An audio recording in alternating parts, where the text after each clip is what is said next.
Welcome to Factual America, where we don't just take the headlines at face value, we dig beneath the surface to reveal what's really going on. Today, we're shining a light on a topic that's become almost sacred in the digital age: fact checkers, the so-called guardians of truth. But what if I told you the fact checker industry isn't as neutral and unbiased as it wants you to believe? Stick with me, because by the end of this video, you'll never look at those little false or misleading tags the same way again. Let's start by asking a simple question. Who actually checks the fact checkers?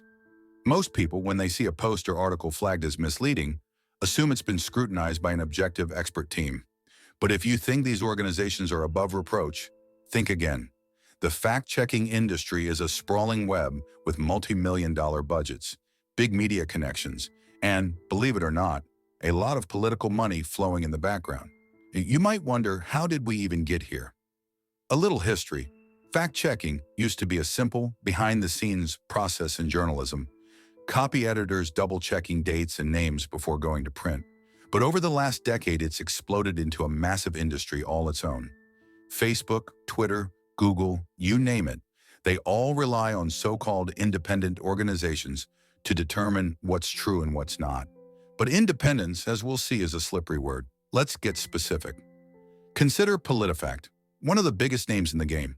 PolitiFact claims to simply rate the factual accuracy of statements by politicians and public figures.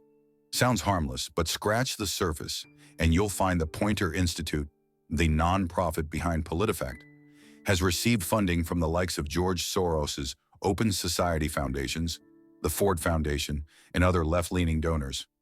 What does that mean? Their decisions may not be as straightforward as they claim. That's not all.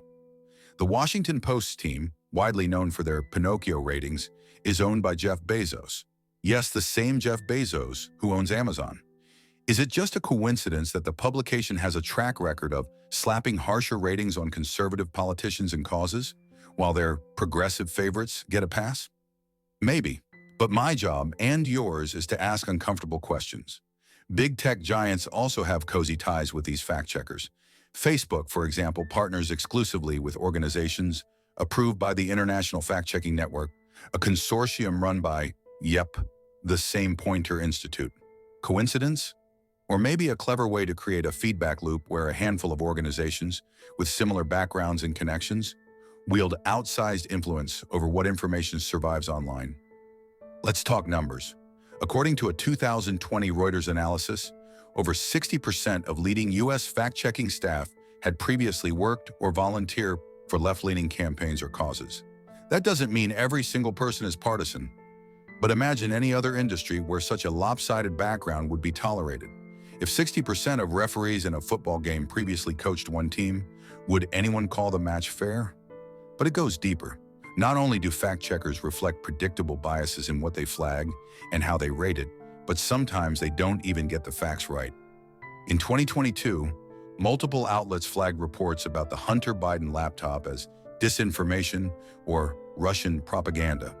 The basis? Anonymous intelligence officials and a lack of mainstream coverage. When it turned out the laptop was real and contained problematic material, where were the retractions? It's not just Hunter Biden. During the COVID-19 pandemic, social media fact-checkers claimed the lab leak theory was a baseless conspiracy. Posts suggesting the virus might have originated in a Chinese laboratory were throttled or removed. A year later, after some government officials started echoing the lab leak possibility, those same fact-checkers quietly reversed course. The damage, of course, was done. Debate had been stifled and millions had been misled. So why is this happening? Simple. The fact-checking industry is designed to serve as a gatekeeper, deciding not just what's true, but what's allowed to be said. In a classic Orwellian twist, the new Ministry of Truth isn't run by the government, but by private organizations who answer to private money. Here comes the twist. Fact-checkers don't just label things outright true or false. They use slippery ratings like mostly true, half true, or needs context. Harmless, right? Not exactly. These vague categories allow for immense editorial control. A statement can technically be accurate, but if it's inconvenient for the prevailing narrative, it's hit with a missing context or unproven label, effectively smearing its credibility without actually debunking it. And here's where it gets even sneakier. When you get flagged by a fact checker, social media companies don't just put a warning label on your post. They can throttle your reach, block your account, or even ban you entirely. Just ask Dr. Jay Bhattacharya, a Stanford medical professor whose posts about pandemic policy disagreements earned him article takedowns and fact-checked as false labels, even as more scientists came to agree with his positions later on. Still unconvinced? Let's look internationally. In the UK, Full Fact claims impartiality, but its donor list reads like a who's who of left-leaning philanthropy, including Open Society Foundations and the Joseph Rowntree Reform Trust. In Australia, sites like RMIT Fact Lab and AAP Fact Check often target conservative news stories while ignoring dubious claims from Green or Labour politicians. Around the globe, the pattern is the same. Fact checkers quickly attack voices, challenging establishment narratives while letting those closer to power slide by. One infamous episode, in 2019, Facebook's fact checkers targeted a viral pro-life video, slapping it with false information tags.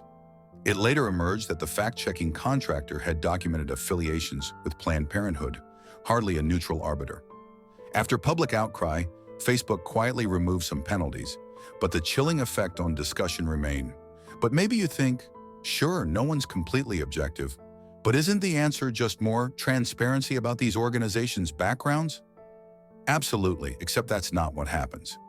Many fact-checking groups refuse to disclose full donor lists, maintain opaque rating criteria, and provide little accountability when they make costly errors. Browsing their About Us pages, you'll find vague promises of impartiality, not real oversight. Want to know the next twist? Even major news outlets frequently rely on fact-checkers' verdicts so they can wash their hands of responsibility. Instead of running their own investigations, they outsource judgment to these supposedly neutral experts, then cite their rulings as gospel. This is how a handful of actors can shape an entire information environment with little scrutiny. To pour salt in the wound, fact-checkers occasionally double down even when caught in a mistake. In 2020, AP Fact Check labeled an image of Joe Biden not wearing a mask outdoors as misleading, except it turned out the photo was indeed recent and accurate. Rather than issue a straightforward correction, AP edited the rating to say the image lacked context, avoiding an outright admission of error. If fact-checkers are so reliable, why are they so rarely held accountable when they get it wrong? The reason is simple. Their power depends on appearing above the political fray, while their actions quietly tip the scales. If these organizations admitted how often they overreached or made mistakes, the implied authority of that fact-check label would crumble. Let's pull back and look at the biggest issue. The weaponization of fact-checking isn't just about arguing over politics. It's about who decides what opinions or evidence are even allowed to be heard. When one side dominates the referees, it rigs the entire debate. And that should bother every American, left, right, or center. Free speech doesn't require liking someone's viewpoint. It requires hearing it out. Of course, no one's saying every fact check is a deliberate hit job. Sometimes misinformation is real and dangerous. But when the guardians of truth are consistently aligned with one political worldview, truth itself becomes suspect. And as viewers of Factual America, you deserve better than that. You deserve real accountability. So what's the solution? Demand transparency. Insist that tech platforms clearly identify who their fact checkers are, how they're funded, and what their error track record is. Don't just accept those warning labels at face value. Read the original sources, check who's doing the rating, and look for patterns. Questioning the referees isn't dangerous. It's responsible citizenship. Before you click away, here's something to remember.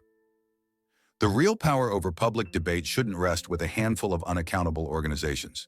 Or it should rest with informed people like you. The more you know about who's behind the curtain, the less likely you are to be fooled by the show. So next time you see a story flagged as misleading, don't just take their word for it. Ask, who's doing the flagging and why? Thanks for watching Factual America. What do you think about the state of the fact-checking industry? Have you ever had a post flagged unfairly or caught a fact-checker bending the truth? Let me know your stories in the comments. And what other topics do you want us to investigate? Subscribe, hit the bell, and let's keep exposing the truth together. See you next time.